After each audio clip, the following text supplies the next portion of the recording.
प्रातः क्लास चल रहा था।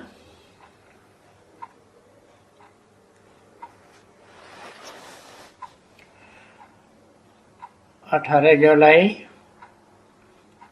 1968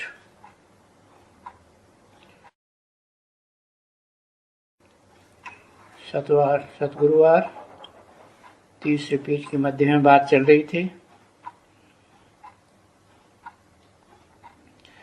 जो गाया जाता है, तुम माता पिता हम बालक तेरे, तो जानते हो कि वो तो पिता है सबका। ऐसे तो उनको माता नहीं कहा जा सकता।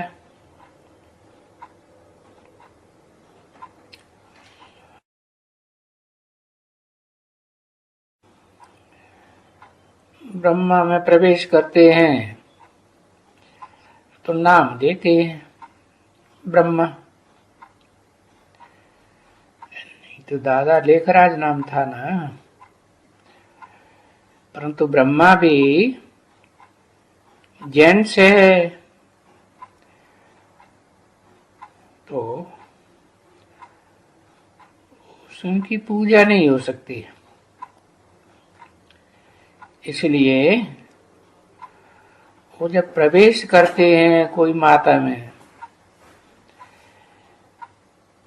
तब गायन होता है, तुमेव माता च पिता तुमेव।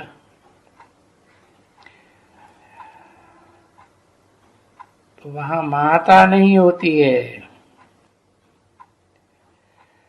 वहां तो बाप है और रूह सभी यहाँ आते हैं। जब इकट्ठे हैं तो अभी तुम बच्चों को मालूम है कि भाई भाई हैं, और बाप है ऊपर में, और भी कोई है, सब आत्माएं आत्माएं भाई भाई हैं ऊपर परम धाम में। और अभी ये तुम बच्चों को ध्यान में आया है कि ये पूरी आत्माएं ऊपर रहती है, और बाबा भी हमेशा ऊपर में रहते हैं। दुनिया को कुछ भी पता नहीं है, इस बात का भी पता नहीं है। नहीं पता है तो देखो टिक कर भीतर में ठोक दिया है। अरे वो बाप है, वो तो एक है ना। अगर भीतर ठिक्कर में कहें तो अनगिनत हो जावे, एक कैसे कहेंगे।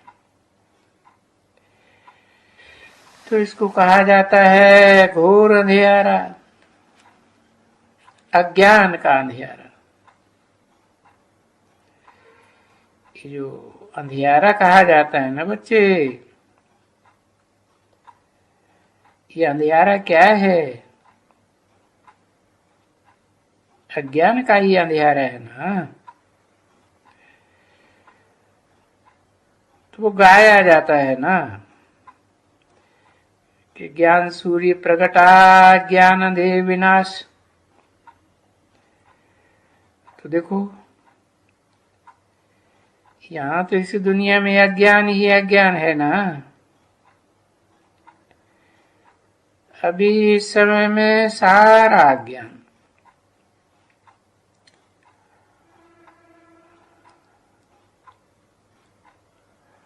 ज्ञान भी है और रावण राज्य भी है, और रावण राज्य के कारण विकार भी है। बाप ने समझाया बच्चे, रावण राज्य वहां नहीं होता है, नई दुनिया में। इसलिए वहां कोई विकार भी नहीं है, विकार नहीं है, देह अभिमान भी नहीं है। वहां तो सब आत्मा अभिमानी। ये बात बाप ने हमको अच्छी तरह से समझाई है। आत्मा को ये ज्ञान होता है कि हम आत्मा छोटी हैं। फिर आत्मा को जो शरीर मिलता है तो कहते हैं बच्चा है, फिर जवान है।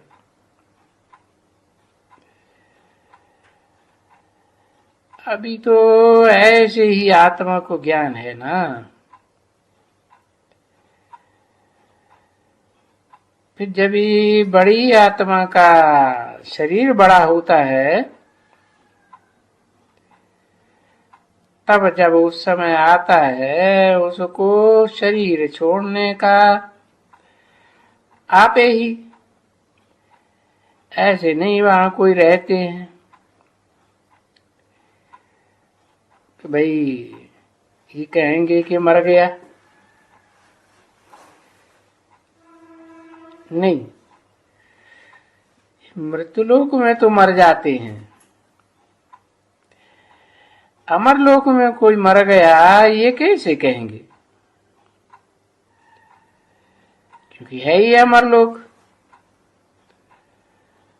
तो वहां बदली करते हैं, एक शरीर छोड़ दूसरा लेते हैं और खुशी खुशी से लेते हैं, समझे ना। ये भी शरीर है, अभी इनको ज्ञान होता है शरीर का। और तुम बच्चों को ज्ञान होता है आत्मा का। आत्मा को पता चलता है कि ये मेरा शरीर है। अभी पूरी आयु पर आते हैं, आया हो गया,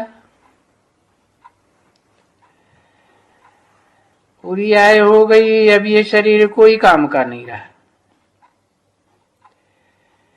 सारा शरीर तमो प्रधान बन गया।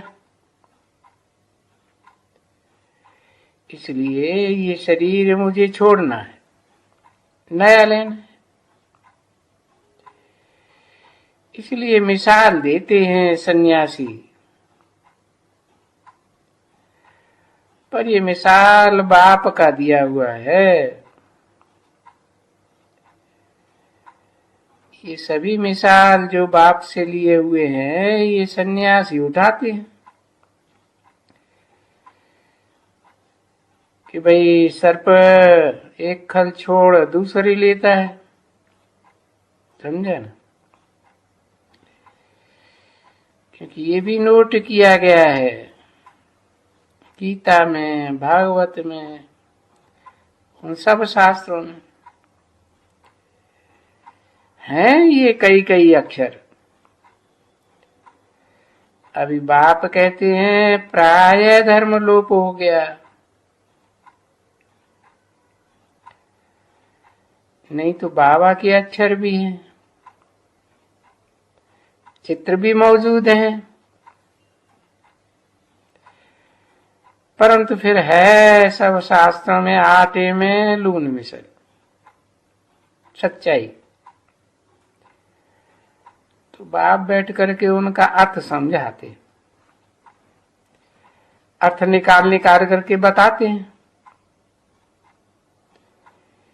इसलिए मिसाल देते हैं कि जैसे सर्प होता है तो पुरानी खल आप ही छोड़ करके फिर वो नई खल ले लेते हैं, बस वो छोड़ दिया सो फिर नई खल आ जाती है। तो उनका ऐसे होता है, क्योंकि वो तो जानवर है ना। उनके लिए ऐसे नहीं कहेंगे कि वो सारा शरीर छोड़ करके उसकी आत्मा जा करके दूसरे में प्रवेश करती हो ना। खल बदलने का ये एक ही सर्प का मिसाल है। जिसको खल मिलती है, और वो खल देखने में आती है, और ये गायन भी है उनका। उनको तो हाँ, उनको खल देखने में आती है, और तुमको तो खल देखनी होए तो यहाँ खल देख सकते हो। बाप ने समझाया कि देखा जाता है खल कैसे छोड़ते। पुरानी खल होती है ना, तो जैसे कपड़ा उतारना होता है ना, तैसे वो कपड़ा जैसे लंबा ही लंबा उतार देते हैं, और वो जीता रहते हैं, मरता तो नहीं है ना।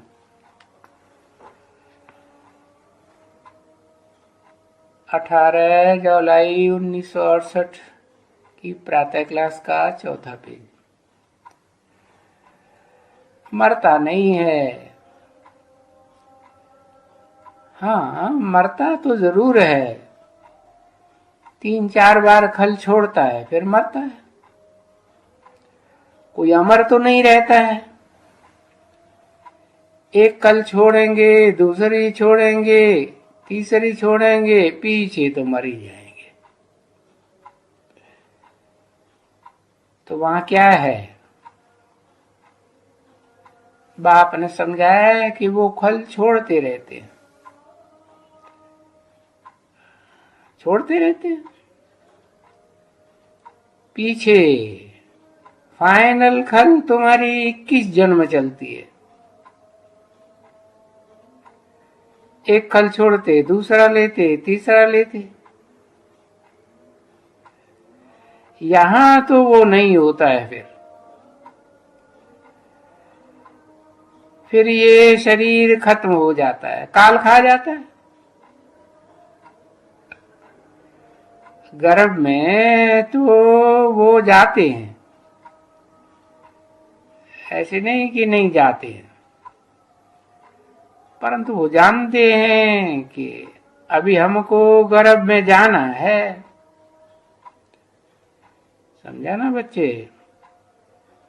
वो जो मिसाल है तो सर्प के लिए है, तो वो सर्प कोई गर्भ में नहीं जाते। नहीं, वो मिसाल देते हैं कि शरीर कैसे बदलते हैं आप ही। वो भी गर्भ में जरूर जाता है, ऐसे नहीं कि सर्प नहीं जाता है। ये विकारी नमूने नहीं जाते हैं वहां गर्भ में। वहां तो योग बल है ना, आत्मिक स्थिति रहती है, तो योग बल से जाते हैं। इसलिए कहते हैं कि वो अमर हैं। आप ही हम बैठे हैं, अभी बुढ़ा हो गया हूं, आत्मा कहती है बुढ़ा हो गया हूं, शरीर पूरा हो गया, साक्षात्कार हो गया है। मैं अभी जा करके छोटा सा बालक बनूंगा, तो गोया आप ही शरीर को छोड़ करके आत्मा भाग करके जा करके वो छोटे से बालक में प्रवेश करती है। वे जो गर्भ में प्रवेश करते हैं, वहां नई दुनिया में तो उस गर्भ को गर्भ महल कहा जाता है। क्यों महल कहा जाता है? क्योंकि उनको कुछ पाप तो है नहीं, जो वो पाप भोगे और गर्भ जेल कहा जाए, इसलिए वो महल कहा जाता है। तो महल में, गर्भ महल में बड़े आराम से रहते हैं। कोई भी दुख की बात कुछ होती नहीं, समझा ना। क्योंकि माँ को भी दुख नहीं होता है, बालक को भी दुख नहीं होता है, वो तो उनका हिसाब किताब ऐसा रहता है, दुख की बात ही नहीं।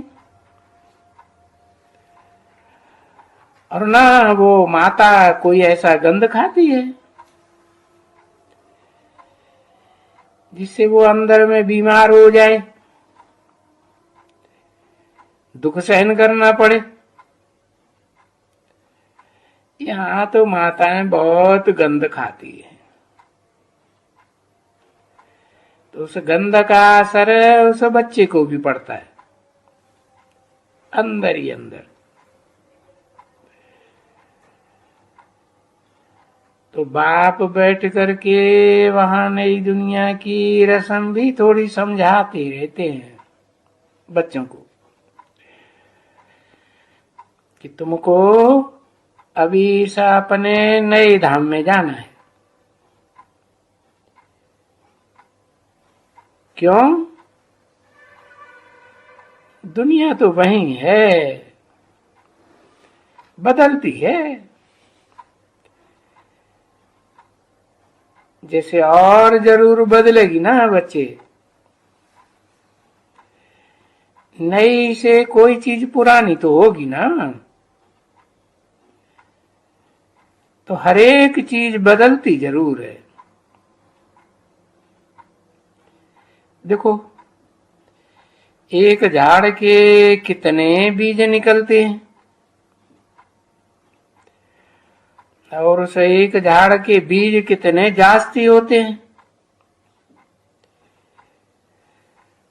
फिर सभी बीज जाकर के लगाओ तो कितना देखो फिर उनका फल निकलता है। बड़ी फल में कितने बीज होते हैं। अन्न खाते हो तो ये कहां से आते हैं? अन्न तो खाते हो ना, उन सारा कोई थोड़े ही हिस्सा और रख देती है गवर्नमेंट, फिर सब उनको देते हैं कि जाके बीज बो। तो देखो, कनक है, कनक का दाना निकलता है तो समझते हैं ना कि भाई इस कनक के, इस गेहूं के कितने दाने निकलते हैं एक दाने से। अभी ये तो अनाज और मुआफिक मनुष्य तो नहीं आते हैं। वास्तव में तो आजकल मनुष्य की अवस्था, नहीं तो सतयुग में तो एक फल निकलता है, एक बीज से एक एक बीज, समझा ना। युगबल से भी एक ही निकलता है, वहां विकार से तो 5, 8, 10 बच्चे पैदा कर देते हैं। वो तो पुरानी दुनिया कही।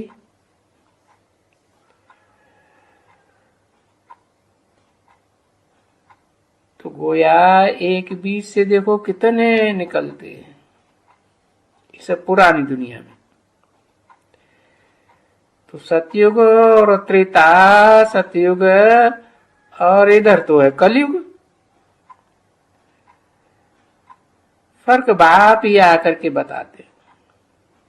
कलयुग और सतयुग का फर्क क्या है सो बताएंगे। क्योंकि पुरानी दुनिया और नई दुनिया का अंतर तो है ना। तो नई दुनिया पुरानी कैसे हो जाती, वो तो बता देते हैं कि तुम कैसे जाकर के जन्म लेते हो। 84 जन्मों का समझाई दिया है। तो ये भी समझाए देते हैं कि मीठे मीठे बच्चे जानते हैं कि अभी बाबा परम धाम में नहीं है, जैसे हम भी परम धाम में नहीं है। यहाँ आकर के शरीर लेते हैं तो परम धाम में तो वो जगह खाली हो जाती है ना बच्चे। जैसे बाप भी जाते हैं, यहाँ तुम बच्चों को पढ़ाने के लिए आते हैं तो जरूर वो जगह तो खाली हो जाती होगी, क्योंकि फिर जाएंगे तभी वो जगह जाके भरेंगे। पीछे पहले तुम जाते हो या बाप जाते हैं, बाप तो एक ही है, वो भी जाएंगे। देखो ये भी कितनी समझ की बात है कि जो भी आत्माएं जाएंगे वो हर एक अपने ही अपने जगह में जाकर के खड़ी रहेंगी, उनकी जगह भी नहीं बदलती है। जो जाएगी आत्मा वो अपने अपने धर्म में अपनी जगह जगह जाकर के नंबरवार टिकेगी, क्योंकि आना ही है फिर नंबरवार उनको। इसलिए अभी छोटे मॉडल रखे हुए हैं समझाने के लिए, उनकी मूल वतन की समझाने के लिए मॉडल हैं। क्योंकि बच्चों को बताया कि वहां देवी देवता धर्म की सेक्शन अपनी है और दूसरे दूसरे धर्मों की सभी धर्मों की सेक्शन अपनी अपनी है। 18 जुलाई 1968 की प्रातः क्लास का 5वां पेज। तो ये तो बच्चे समझ गए हो कि जब भी अपनी देवी देवता जो धर्म है तो पहले नंबर में तो वो ही आएंगे ना, नंबरवार ही सब आते हैं। तो नंबरवार आएंगे तो नंबरवार जा करके रहेंगे, नंबरवार ही जाएंगी ना।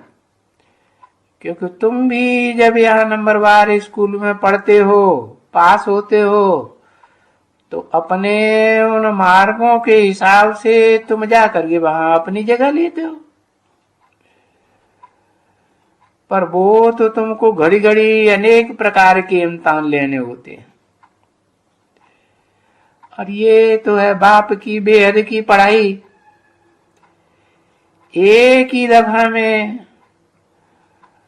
और पिछाड़ी में इम्तिहान भी जरूर होता है नंबरवार, सबका नंबरवार। सो देखो वो कितना वो होगा, वो तुम्हारी आत्माओं का सिजरा। क्या कहते हैं सिजरे को,